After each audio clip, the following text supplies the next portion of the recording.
Generally, there are two widespread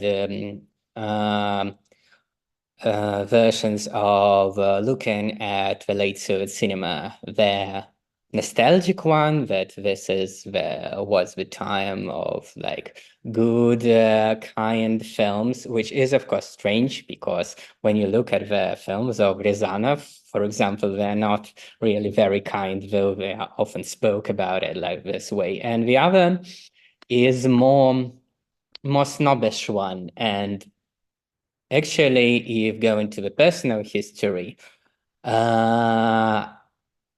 when I started to be interested in cinema, I was absolutely snobbish about Soviet cinema. I was thinking that there are like these bigoteurs like Muratova, Tarkovsky, German, and then there's this shitty everything else, which is completely uninteresting.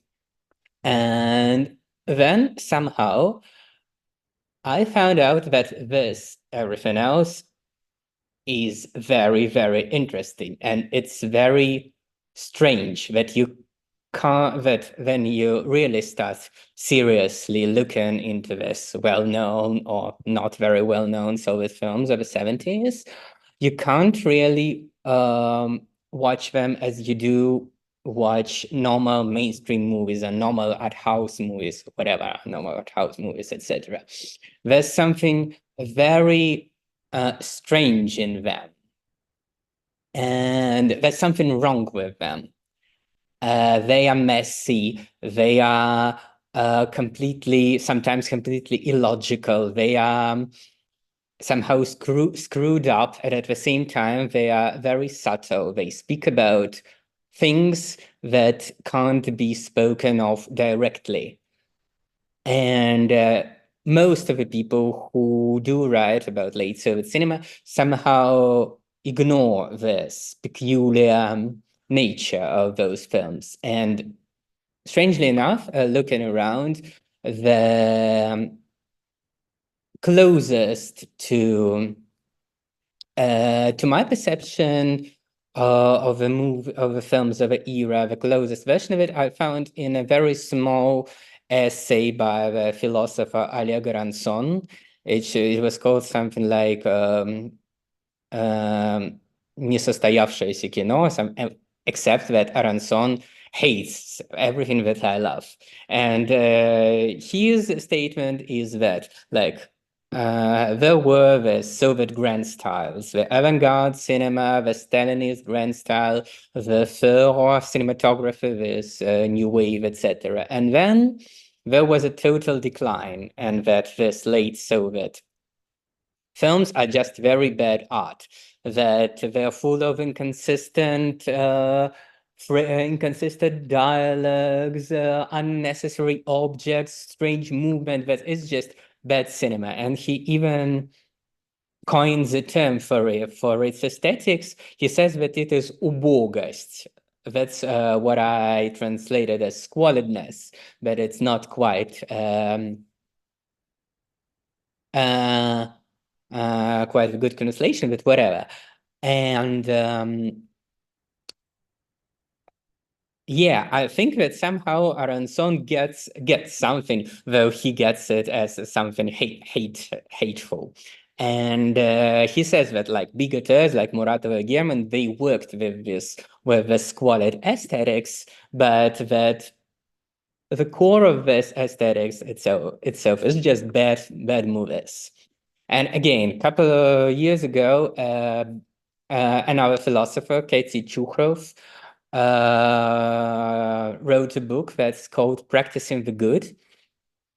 And it's about late socialist society in general, but there's a chapter dedicated to cinema. And apart from Aronson, Chukhrov loves these films, and they are more or less from the same milieu. They are both Valery Podoroga students, but Aronson, they differ ideologically. Aronson is very liberal, anti-Soviet. Chukhrov is very socialist. She adores Soviet Union, etc.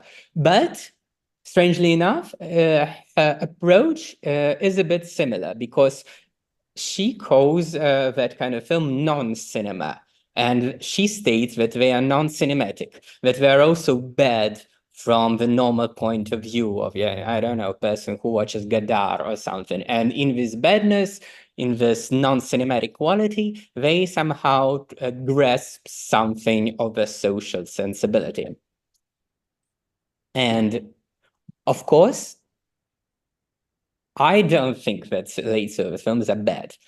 On the contrary, I think that much more, actually, when you do look inside the Soviet cinematography as a whole, you find out that much more masterpieces, much more interesting stuff was made during the Brezhnev era than in any other period. But still, there is something clearly strange, clearly wrong with it. They are indeed very messy, very inconsistent, etc. And I think I want to somehow try to grasp the nature of the strange aesthetics. Actually, what is interesting that this perception of cinema of the Brezhnev era as a cinema of decline was itself rooted in the perception of the contemporaries. When you, for example, take a book like Valery Fomin's Cinema and Power, Kino Evilized, which is made out of testimonies of different directors, critics, etc., of their relationship with censors, etc., you find out that the cinematographers, they themselves thought that we had this great liberated thought cinematography, and when it was destroyed, and then there was a total decline.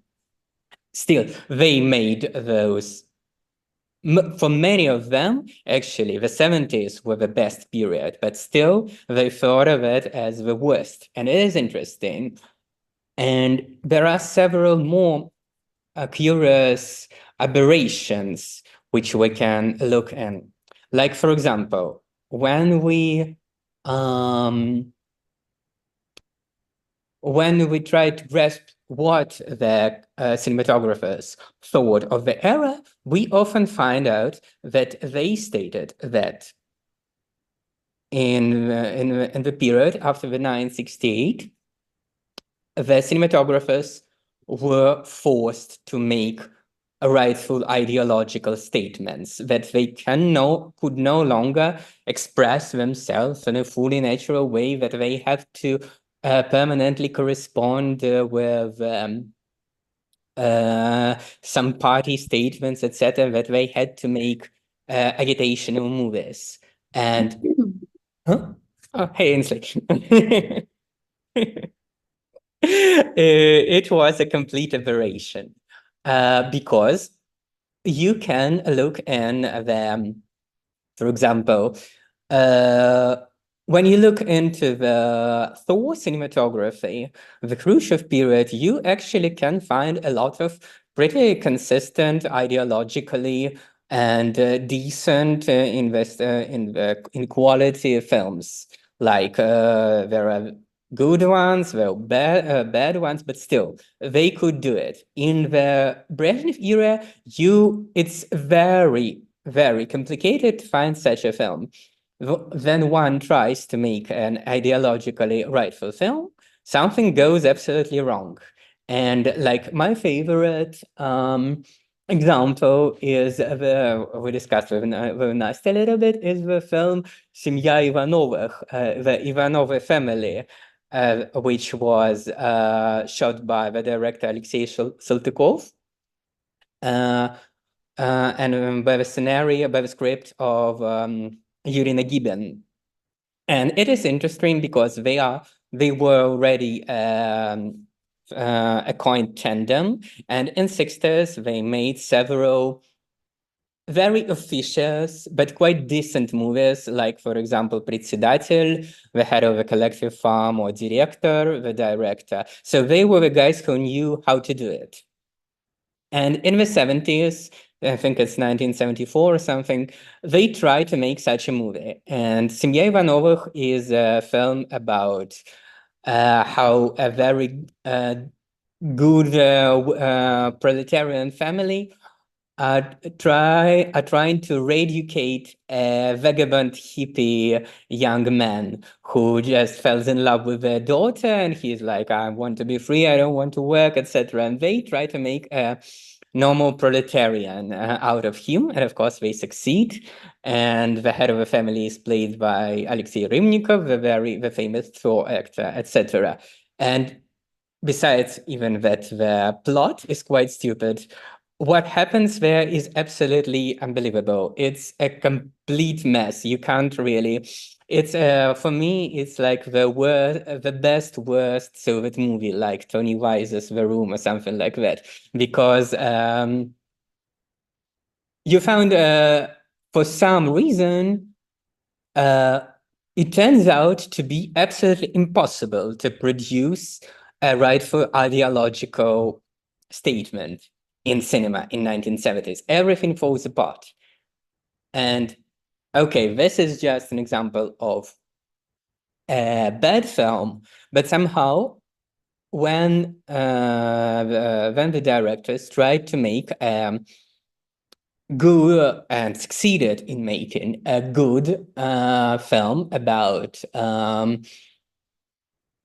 contemporary socialist values, the films often became strangely subversive. Like, for example, one of my favorite films of the 70s, Прошу слова, I Demand for a Word by Gleb Panfilov, a film about a mayor of a small city who is played by Inna Churikova, a woman mayor, who is an absolutely believing communist.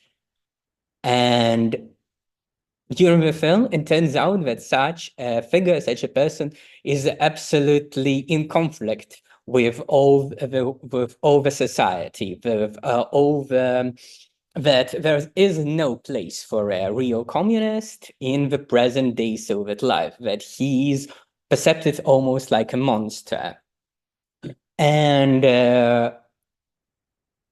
it's a film about an ideal person, but this ideal turns out to be absolutely displaced. Or, for example, another film that I like, «Две строчки мелким шрифтом», Two Lines in a Petty Handwriting by Vitaly Melnikov, which is written in with the help of Vladlen Loginov, the famous Soviet historian, Lenin's biographer, etc. And it's interesting because it is a film about the work of the historian. Its plot is that the main protagonist, he finds out that some very, very unimportant small figure of revolutionary history who was always considered to be a traitor, an agent of the Tsarist secret services, was actually not, that he was a good guy. And he starts to dig it up, etc., and trying to rewrite the history, because it is important that the revolutionary history should be right, that we should be really faithful to the real revolutionaries, etc.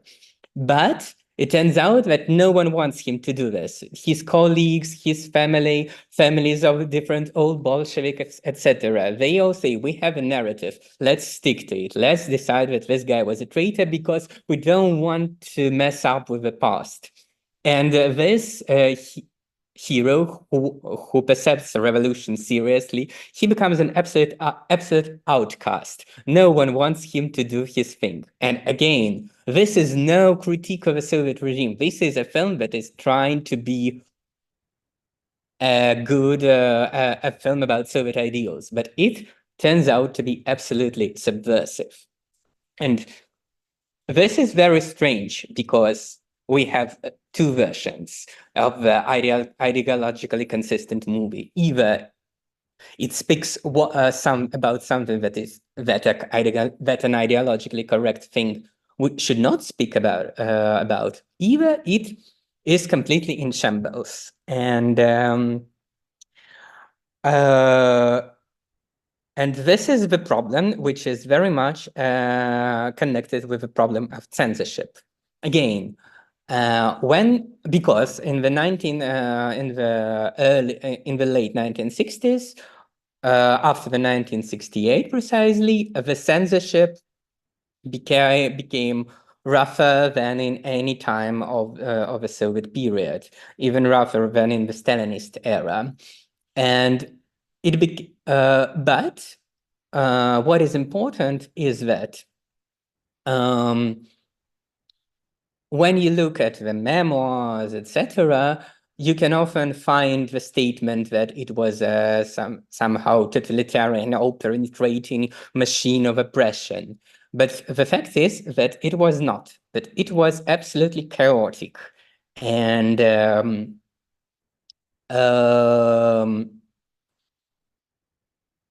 in the Brezhnev era, there were like, I don't know, 10 different institutions which dealt with the censorship of and editing of the film.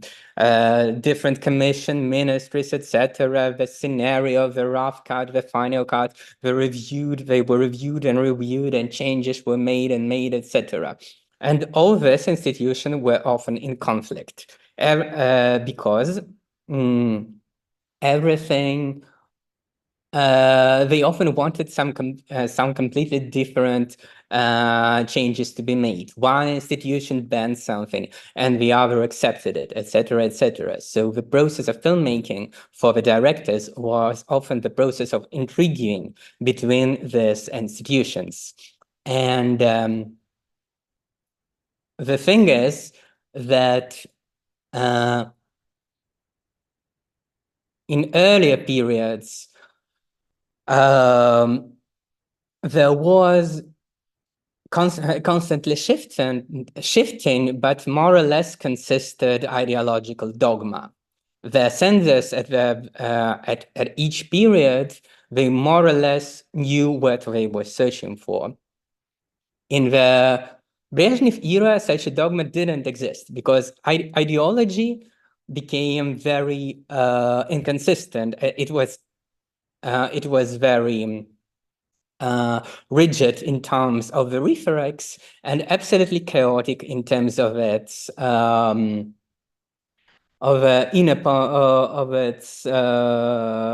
ideas. And so in the process of administrating the films, the censors never really knew what they were looking for. They never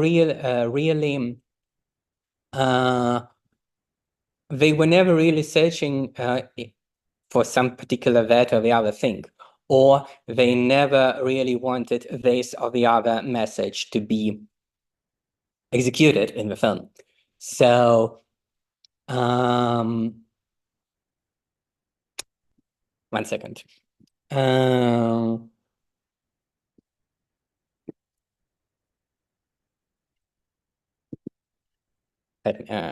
Let me breathe a little.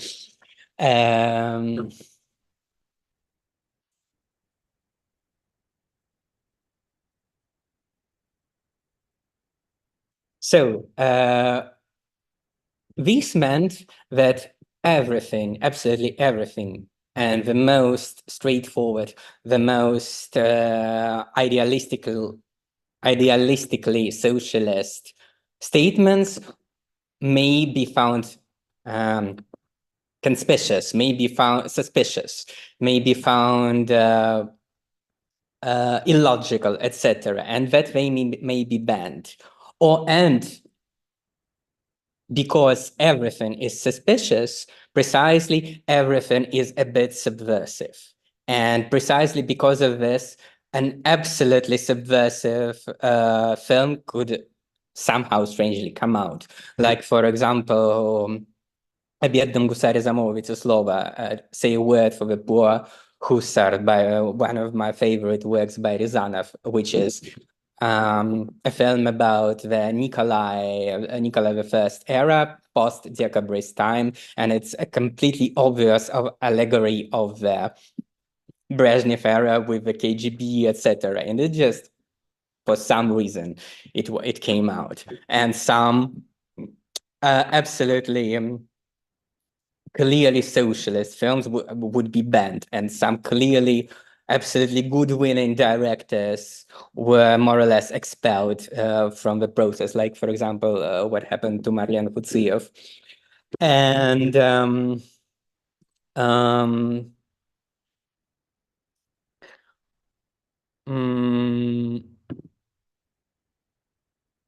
but the censorship, it was chaotic and it was omnipresent. So absolutely every Soviet film bears the traces of this census intrusions, because the plots were, the scenarios were constantly rewritten, the cuts were re-edited, something was thrown out, something that was reshot, often things were redubbed just because some of the other editor didn't like the dialogues, etc. Like, for example,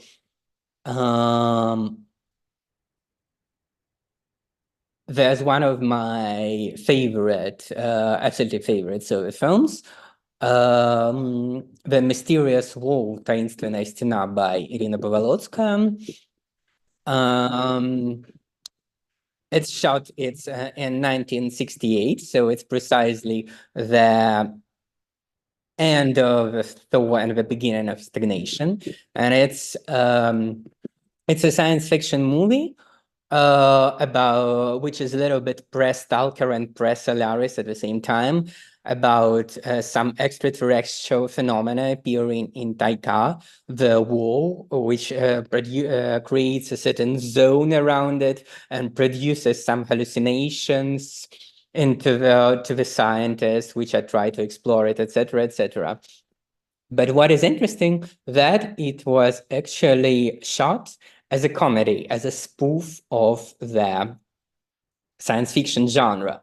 But some official people, I don't know from where concretely, they said that no, we don't want a science fiction comedy.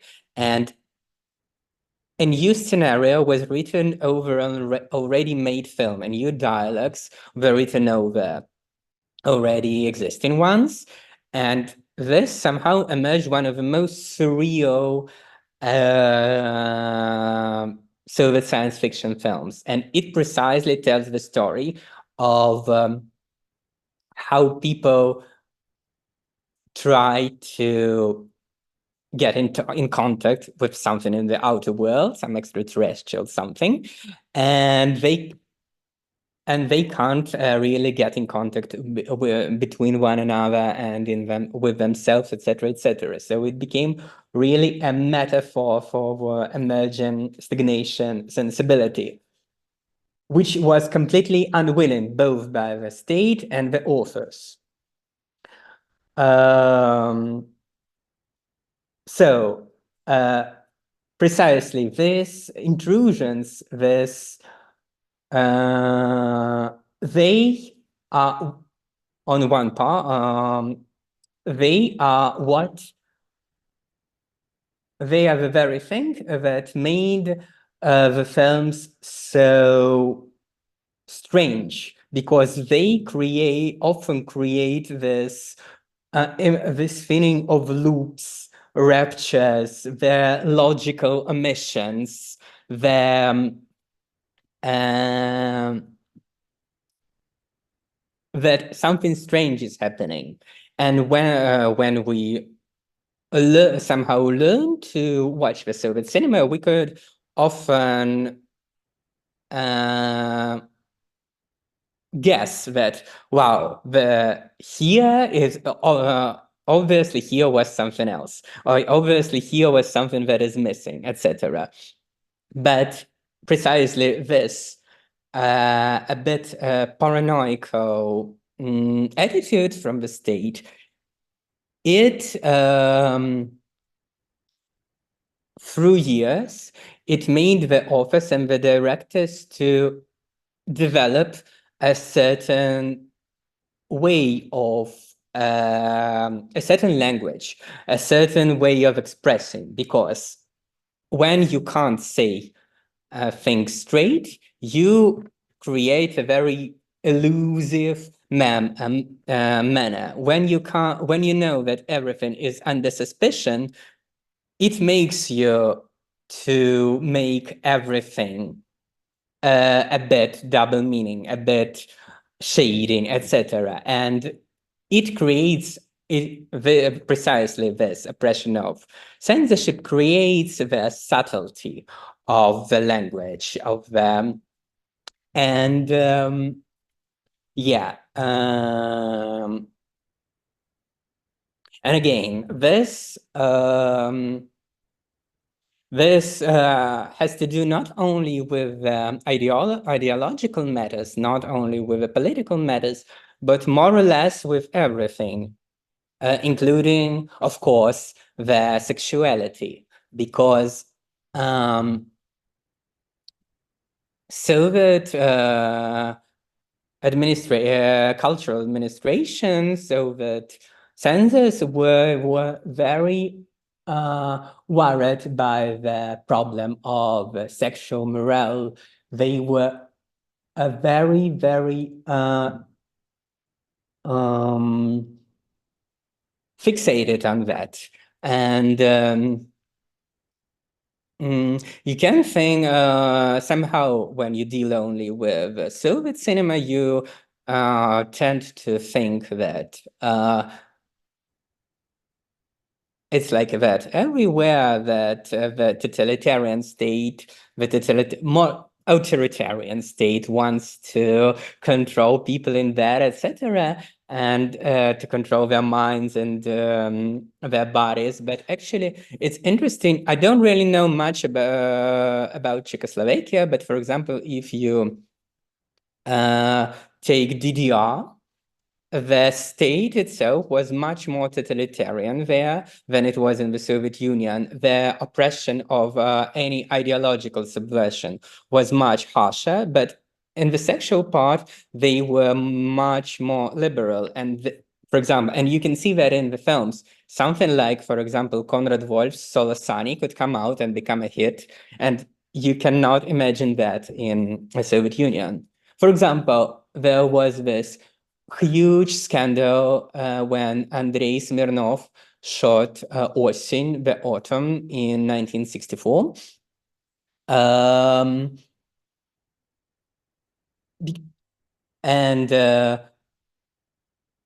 it was absolutely claimed to be a complete disaster, complete moral disaster. There's almost a pornography, etc. Because, and it's an absolutely innocent film, but it speaks about a man and a woman who spend most of the time of the film in bed. They are not married, and they talk about their relationship. It's funny because there was this important, famous meeting of some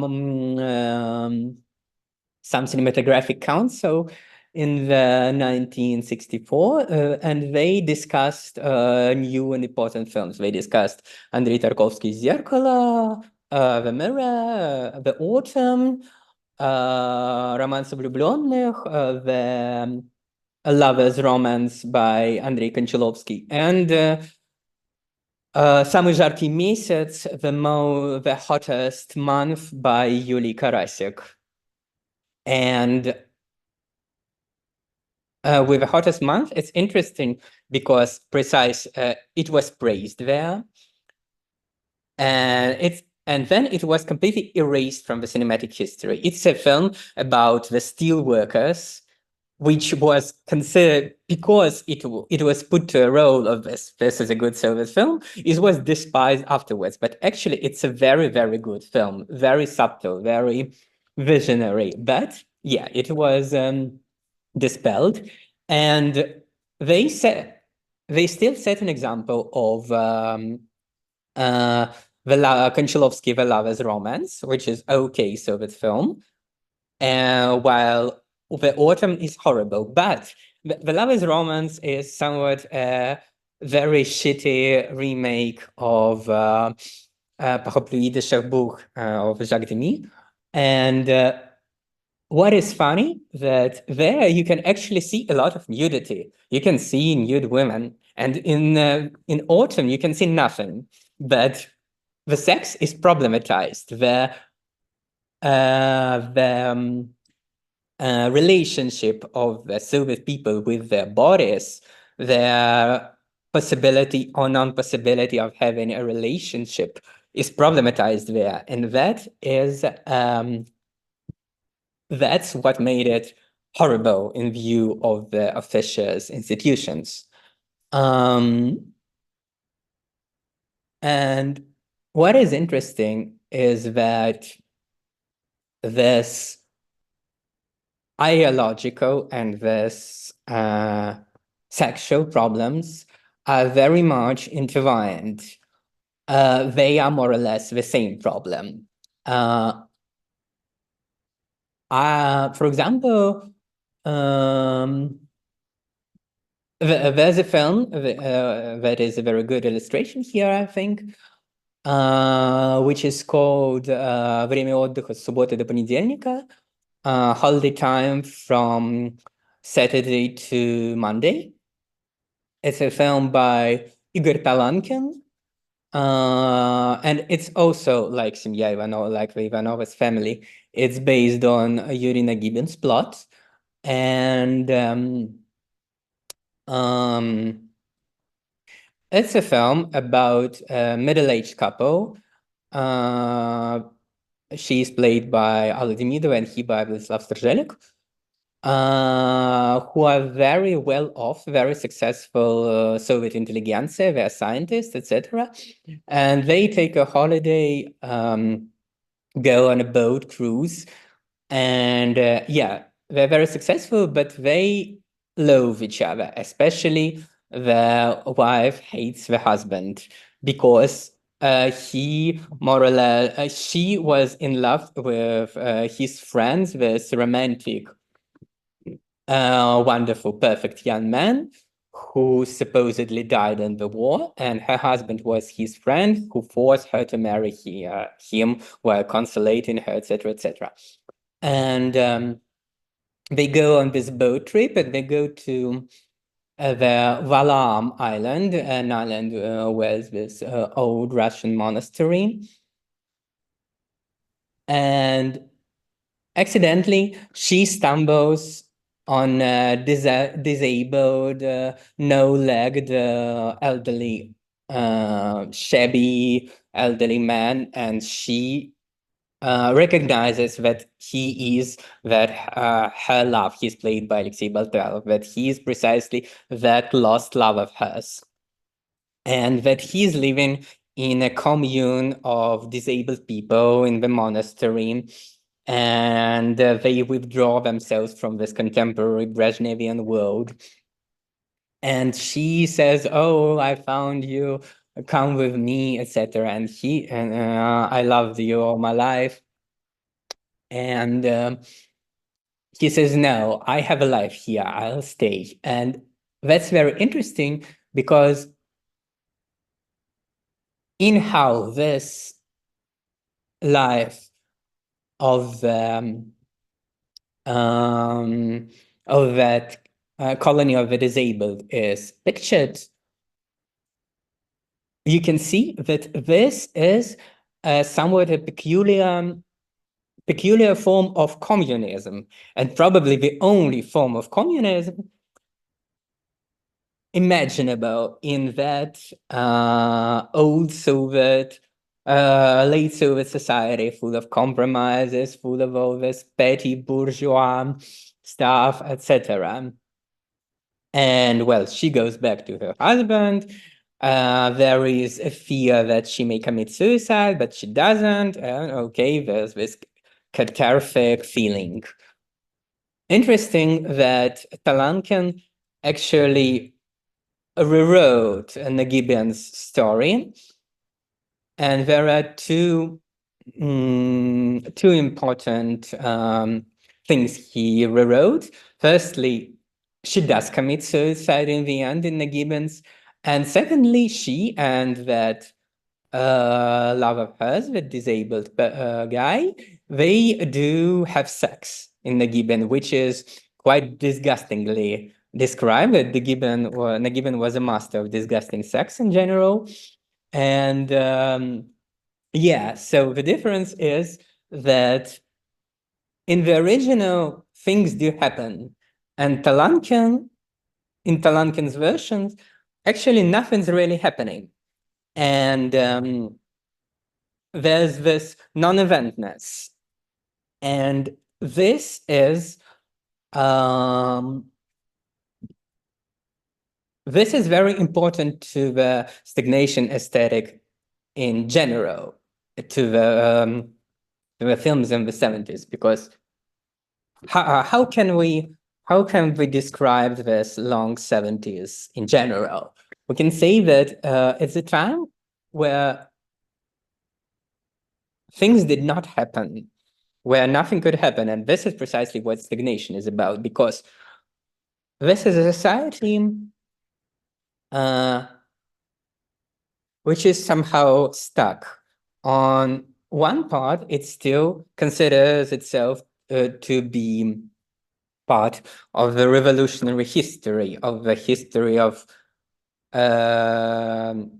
considers itself to be faithful to the revolution, to be faithful to this idea of building the communist, etc., the communism, building the utopia. But on the other hand, it is clear that the Brezhnevian real socialism has really nothing to do with this utopian urges. It has more or less a sort of stable consumer society, but uneventful, etc. But at the same time, it cannot fully become this a bourgeois society, because it still has these ideas that torture it, that somehow draw it back to the revolution or draw it forward to the communism. It can't stay where it wants to stay. And this is precisely what I was talking about. Two lines in petty handwriting, две строчки мелким шрифтом, that this is this angst, this troublefulness of a society who often questions itself.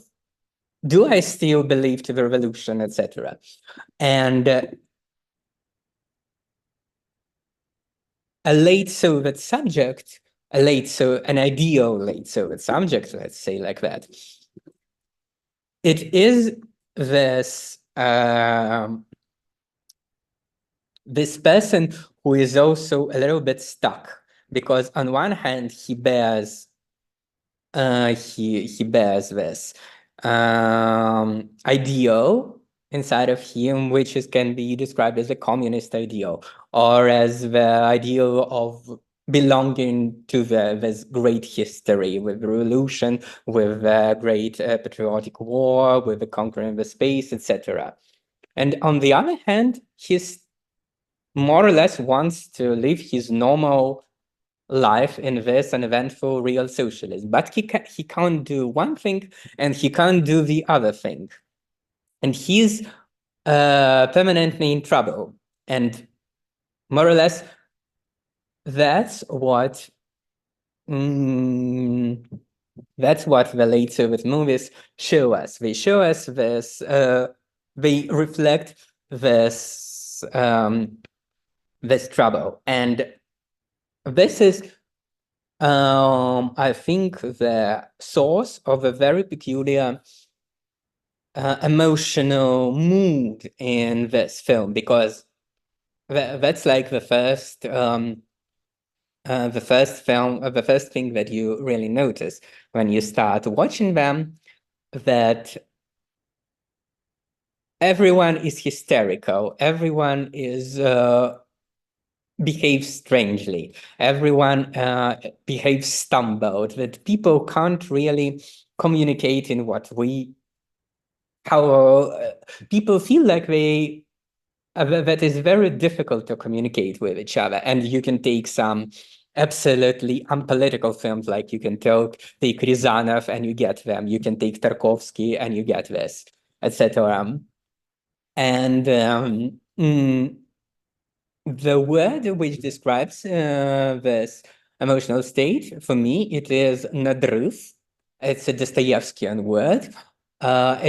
It can be translated as strain, but at the same time, it's literally the rupture, the rupture of some tissue, and it's for me, this nadrыв, the strain, is precisely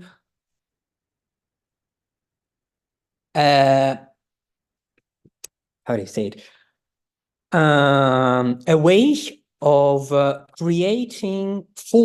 forcedly creating an event in the temporality, which is generally uneventful, where nothing can happen, and a person forces things to happen. He makes a scandal out of everything. He makes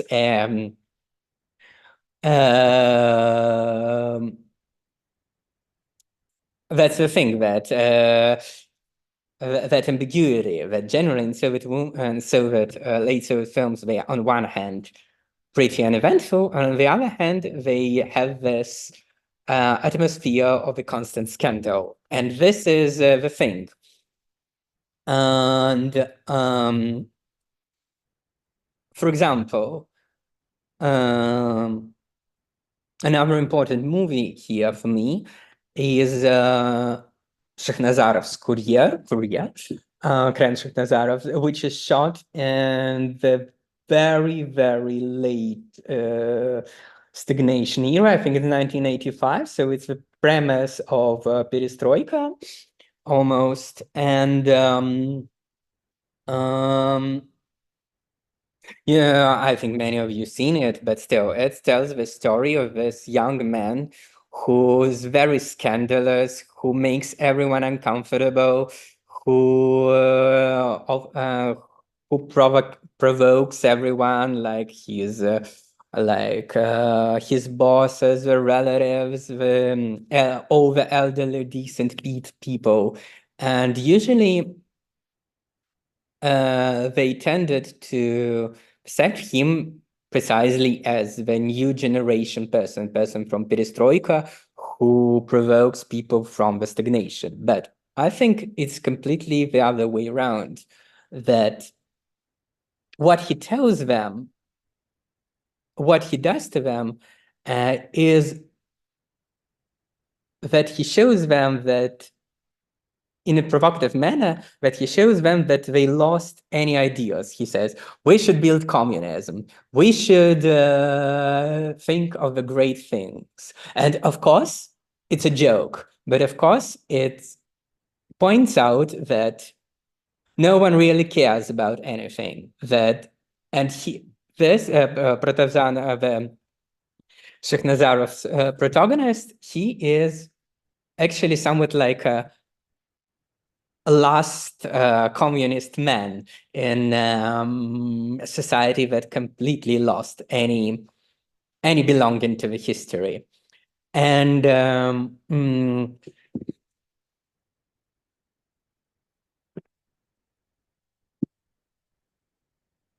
so what is 1 second.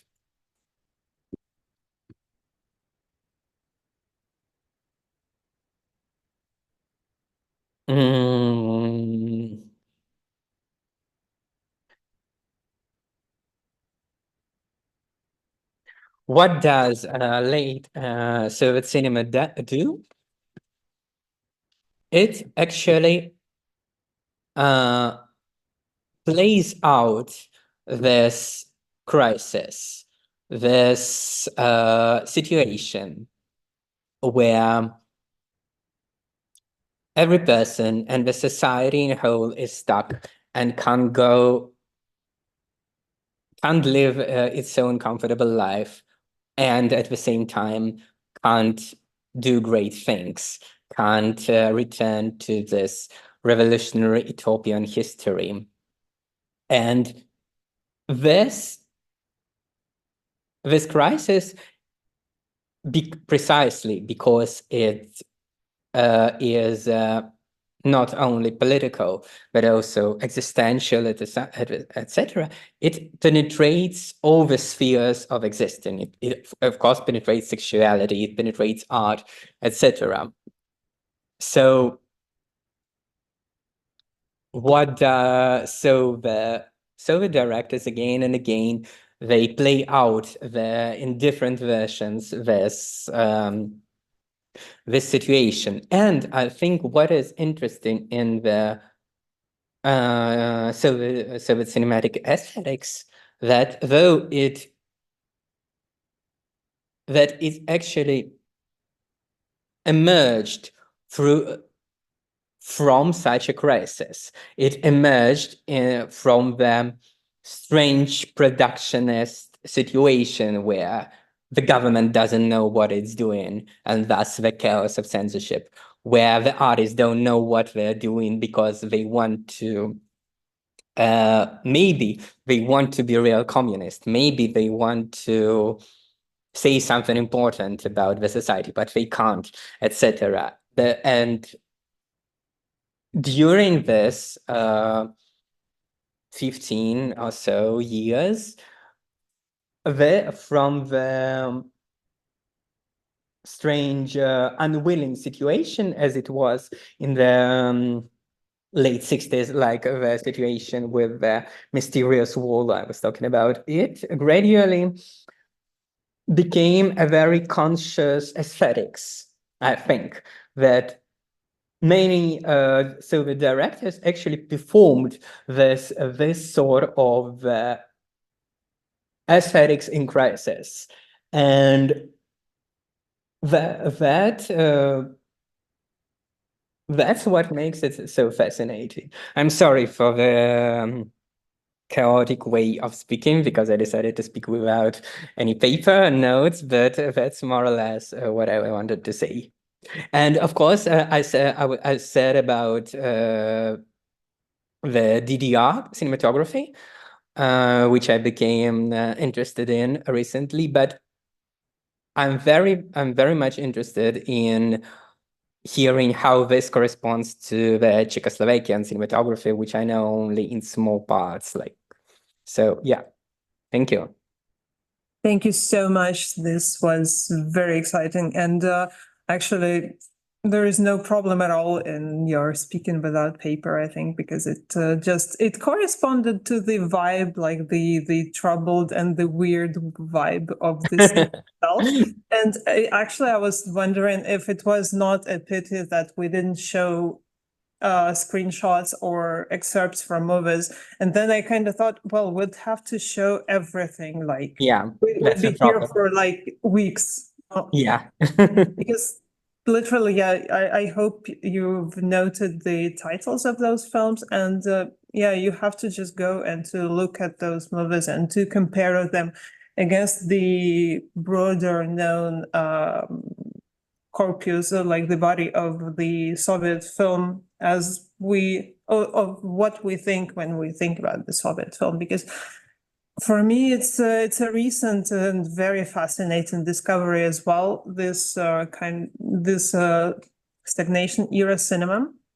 I have a lot of things to add. Well, I'll start with coming back to the Czechoslovak context. And weirdly, in the post-68 era, we see a lot of the same stochastic censorship as well, because cases of movies being rejected because somebody sneezed are really common. Like a censor looked weird or like yawned, and people would like cancel a film, even though you would have other films that would have active participants of the flag spraying on staff, and it would pass. Actually, and we have this idea of like everybody got censored and everybody left for the West Germany and the USA, for example. We think of cases like Foreman and Menzel. who would go into genre cinema. But then you have so many films that are just, you feel like the new wave gets into, it becomes a bunch of techniques instead of a style or like a coherent style, and it gets everywhere. It gets into children's films, it gets into some weird industrial dramas, like corporate dramas, like we are talking about the Soviet film on the, like what we call производственная drama, for example. And also I was thinking about like the historiography of the whole phenomena of the 70s film. It's very weird if we compare it against, on one hand, on one side, and to the thought cinema, which is somewhat coherent, actually. And we tend to attach to it more and more titles which are not originally part of it. And on the other side, to the perestroika cinema, which is very, like, very brutally and very blatantly critical of the Soviet Union often, and in very on the nose ways. And actually you see a lot of subversion, whether willing or not, in the 70s cinema, I think, because in part because they borrow texts from the 60s. I'm thinking about works based on the plays by Gelman the Elder, like The Prime, or Us the Undersigned. Like, it's camera plays, actually, but it's already very, like, the idea of this void, this ideological void, is very present. And I think it's I have a ton of remarks, but I will have to cut, so we have questions from the audience, and then I will take the floor again if we have some time. So yeah, and actually this ideological void is very interesting, because I think it is what makes this cinema very modern. Because on one hand, it looks like our new slow cinema that like comes a full circle from the slow cinema of the long 70s in the West. And yeah, and like, why not discover those films now? Because it's kind of the vibe, actually. I feel like, yeah, those films, and I see somewhat this maybe like interest, and the heterogeneity of the styles, of the aesthetics, of moods that you see inside one single film is quite astonishing as well. Like you mentioned, the I Demand to Speak, Proszę Slova, what else? Numerous other films that could be actually several movies almost, and which is interesting because it's kind of influenced, I think, by the format and by the by very physical and economy reasons, because it's two-part films often that would pass on TV or that would pass in cinemas, and so you see parts and like scenes that are clearly stretched very long. And like in I Demand to Speak, you have those long singing sequences for no reason, like people are singing for some 7 minutes.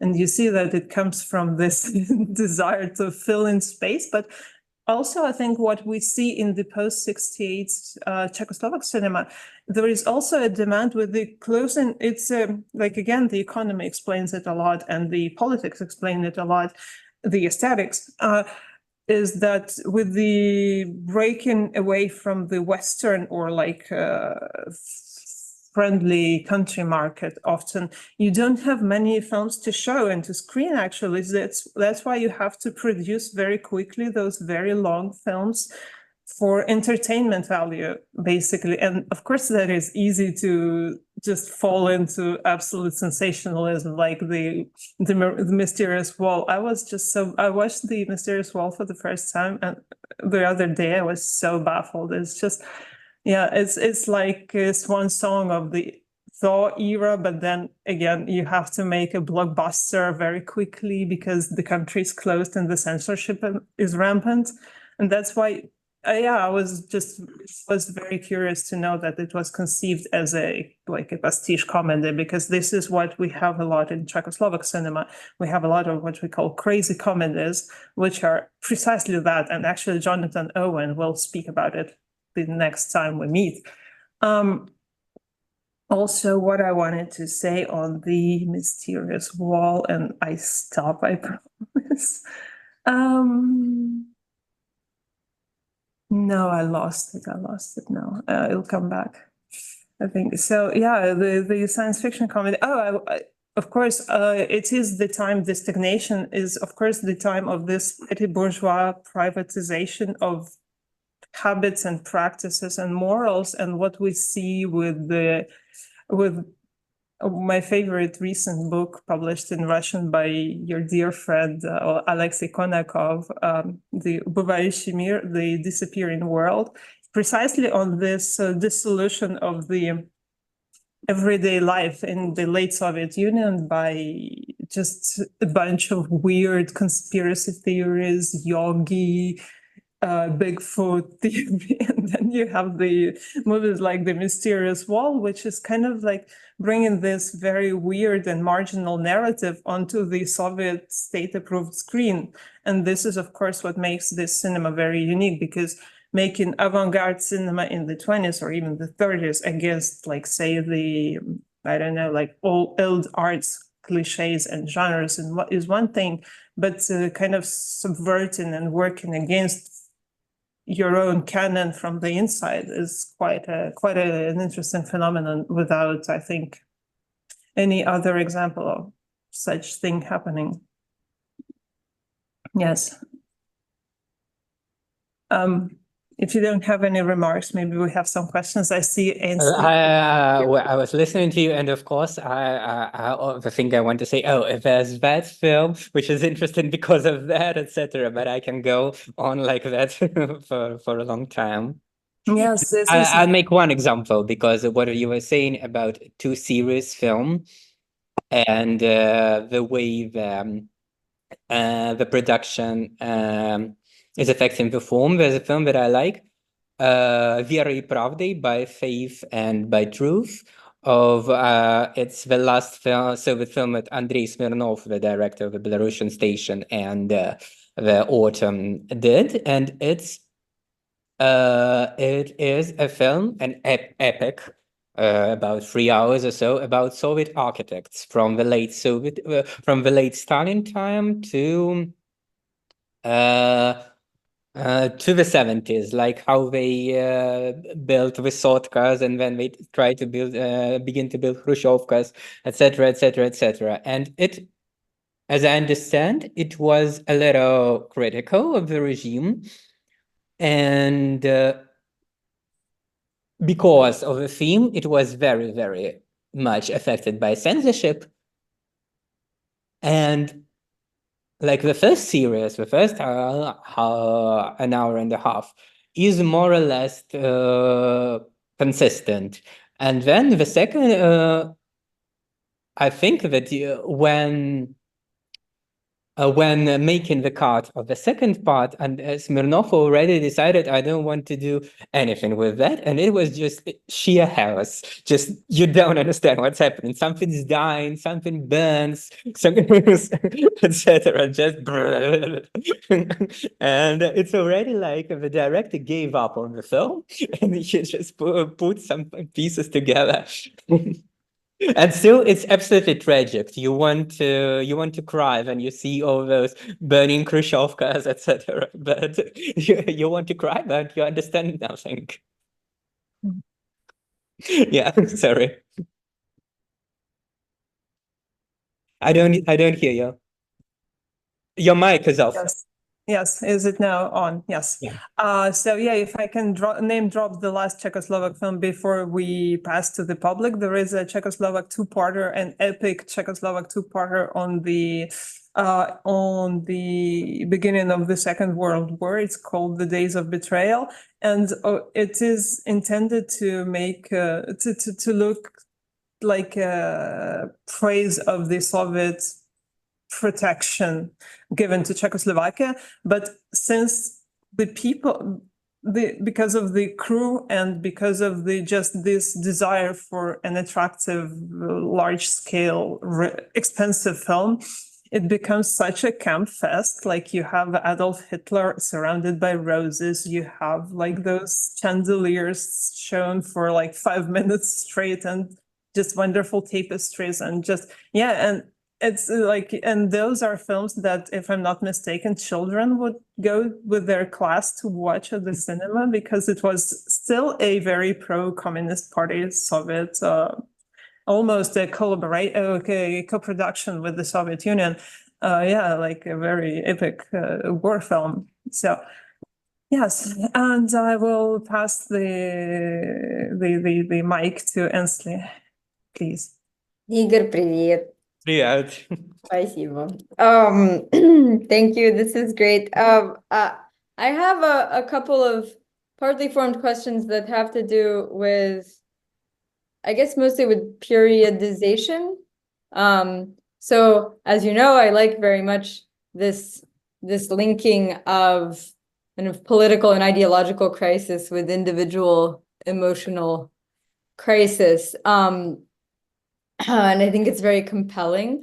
I wonder, because you are talking about a period of several decades, I wonder whether there are like discussions, I don't know, like at Geek or at like some kind of, I don't really know how this happened, I don't really work on film, but like councils of directors where there are attempts to put this chaos into some kind of ideological, politically correct packaging that says like, this is the direction we're moving in. Because as Anastasia mentioned, there is this kind of coherence to like thaw era film, even though people are experimenting. I was just teaching this in a class, and this kind of breaks down, right? Like that's exactly what you're talking about. So I wonder if there's actually some internal documentation of attempts to articulate or give coherence to these developments. And then relatedly, I just had this thought because you and I have talked a lot about Courier, and I know you have written about it, but I wonder if Courier is actually kind of an outlier and sort of like a little outpost of this stagnation that goes very late to 1986, because in some ways the other stuff people are doing by then is so straightforwardly anti-Soviet in a lot of ways. Yeah, I wonder if so those are the two questions. Okay, thank you, Ainsley. The second one is easier. I think that's precisely the, how do you say, Rubiash, the point between the marking point that till 1986 it's still stagnation, and 1996 it's when it starts dissipating, and it's precise. Courier, it's one of the last films where the stagnation aesthetic can be really traced. It's already absolutely dissolving. Everyone knows that it's the end, but still, that's still it. Like after that, in a few months, I wrote it about somewhere. Comes Abdrashitov Plumbum, which is a bit similar, but it's already a completely another era. It's already that perestroika, publicity, etc. But I think there's this marking point. And about your first question, of course, there were a lot of like, you know, normalizing documents, like attempts to from different institutions to move cinematography that way or the other. Like, we should make more of those films. We should make more, like the productionist drama, our favorite genre. It appeared after a certain a certain document was issued, like we should make films about contemporary productionist workers in the science, technological revolution, etc. As for the scientists, as for the works of contemporary Soviet critics, I think that, of course, something like that should have existed. I didn't really got into it because cinema critics is so boring. It's impossible to read. But I think if I or someone else would force himself into digging into it, of course, they'll find something like that. Yeah. Olga, please. Thank you, Igor, for the presentation. I wanted to ask, I guess, the question about space or geography then, in parallel with periodization. I wanted to ask about whether you've seen the difference, for example, between the style and the kind of the crisis you are describing between, for example, Mosfilm and Lenfilm and or Gorky Studio, because I'm working on the same period, but like Georgian Gruzia Film or Kiev Studio, and they have their own also crisis, but of different kind, and censorship also is very different, for example, in Georgia Film Studio at that time. So whether within the Mosfilm, for example, and Lenfilm, is there kind of distinction in figuring that period of stagnation? That is a very good question. And it's kind of hard for me to answer, but of course there was this constant and rather complicated relationship between different studios. Like Lenfilm did a lot of this artsy, marginal stuff. And somehow someone like German could exist there, and they could invite someone like Muratov for one film, but still. And it's interesting, for example, how the relationship between the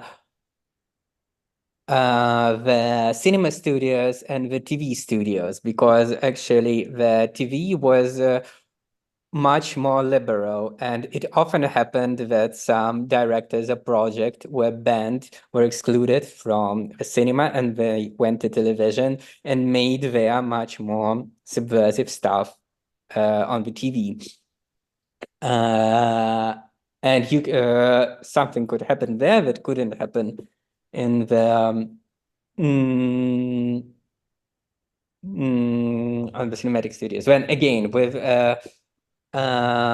the Republican studios, I don't about Georgia film much better than I do, of course, but for example, I was reading about and writing an article about Abulanza, and of course this situation of like making Покаяние, like when a director makes this small little deals with different officials where he almost secretly films a big epic film that no one really knows about, etc., and that he has this a bit corruptionist relationships with but at the same time that a rather patriarchal in a good way with different institutions. It's of course something like that existed everywhere, but it's for example very specific of Georgia film, I think. And I just don't know that much about it, but that's very interesting. Any questions from Zoom? Any questions from the audience, maybe?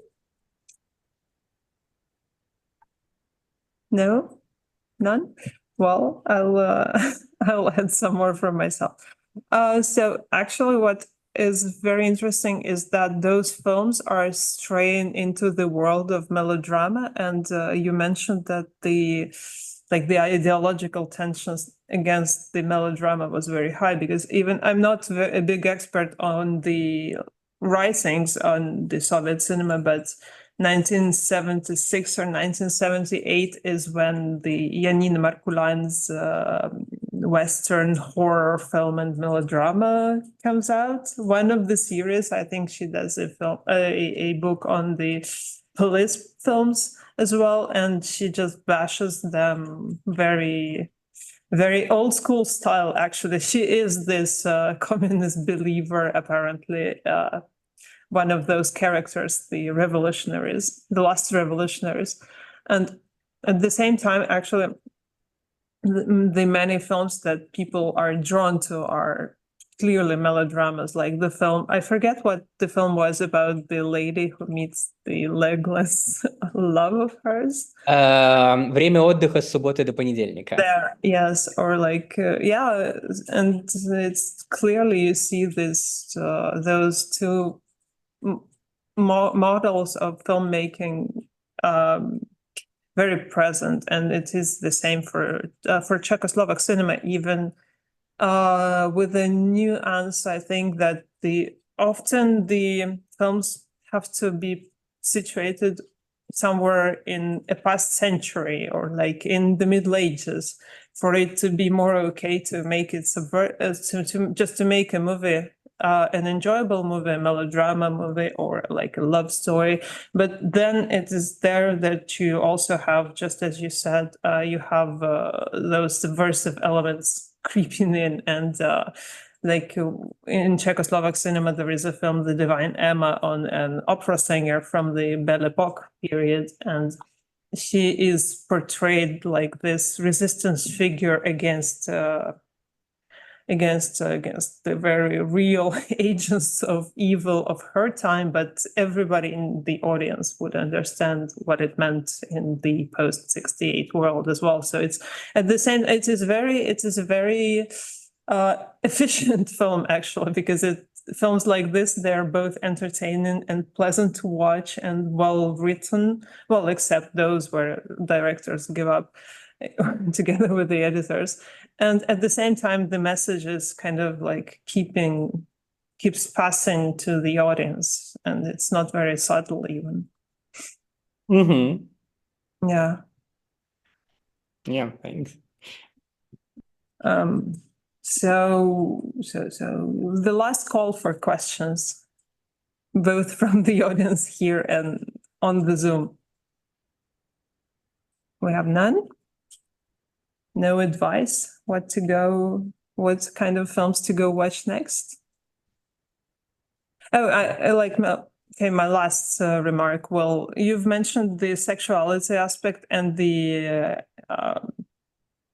nudity in the films, but also I was like, I know I mentioned it everywhere, so like people who follow me a little, they know what I'm going to talk about.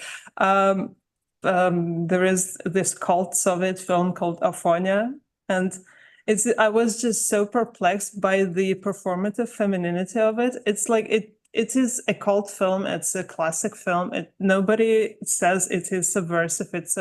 It is perceived as a lighthearted comedy with like a bitter touch. But at the same time, every woman is wearing this extra wig, like very Fassbinder style wig.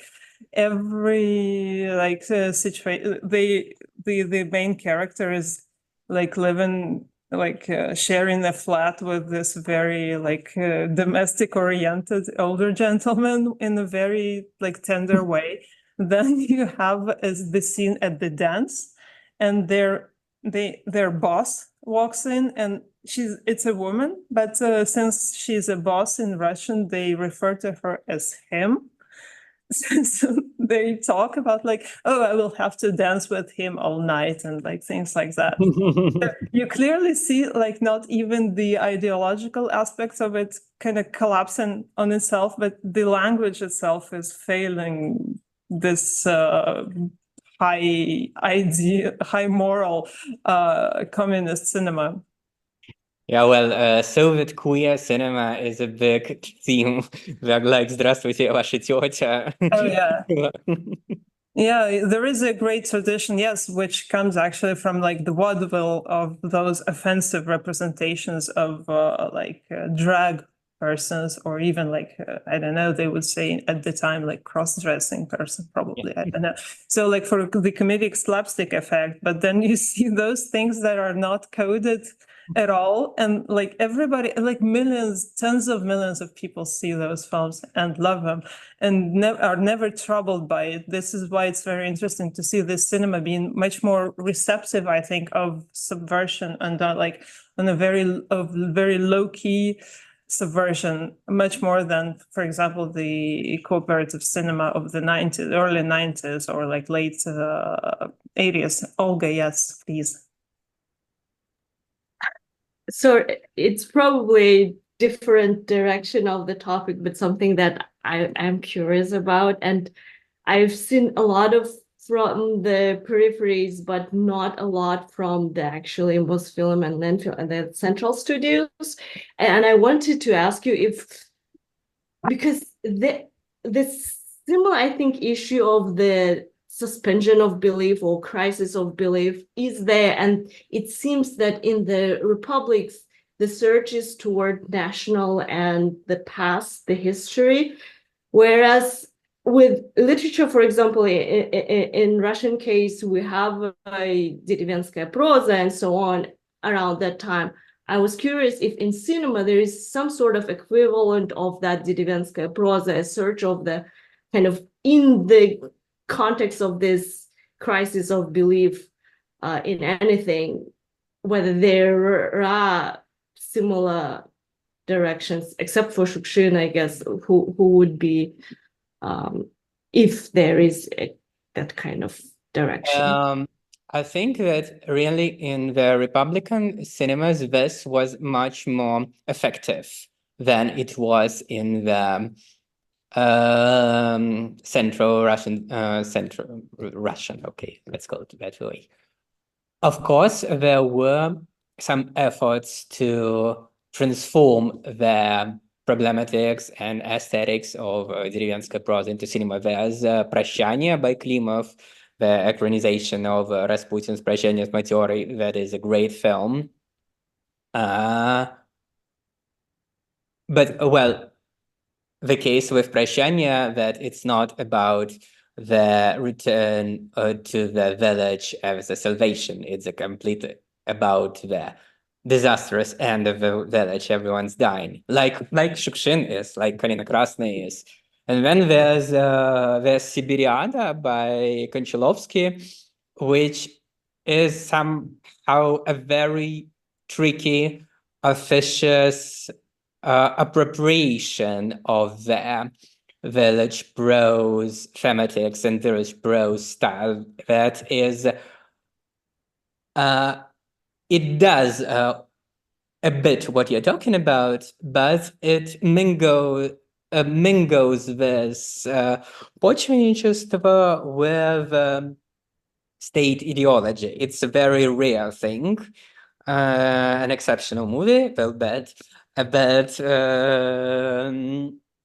yeah, but you will search for a trend, it's hard to find anything. And there are like curiosic films, like the film I love, for example, is the film «Красиво жить не запретишь».